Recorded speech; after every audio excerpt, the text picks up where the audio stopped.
नमस्कार मंडळी, स्वागत आहे आपल्या नवीन व्लॉगमध्ये. तर आज आम्ही चाललो नरसोबाच्या वाडीला. सकाळ सकाळी वातावरण एकदम प्रसन्न होते. सगळ्यात आधी पोचल्यानंतर आम्ही घेतले दर्शन. गुरुवार असल्यामुळे खूप गर्दी होती, तरी पण लाईनमध्ये उभे राहून आम्ही दर्शन घेतले. दर्शन एकदम मस्त झाले. त्यानंतर आम्ही गेलो बोटिंग करायला. इथे कृष्णा आणि पंचगंगेचा संगम झालेला आहे. तर पहिलं बोटिंग करायला पण खूप मजा आली.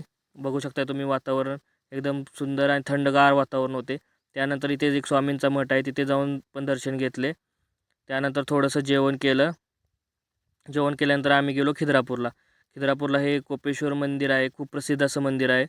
हा बघा स्वर्गमंडप 48 खांबांपासून हा बनवलेला आहे. एकदम सुंदर असं कोरीव काम काम केलेलं आहे.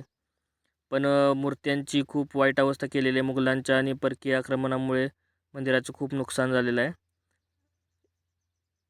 बघू शकता व्ह्यू तुम्ही, एकदम जबरदस्त असं मंदिर होतं.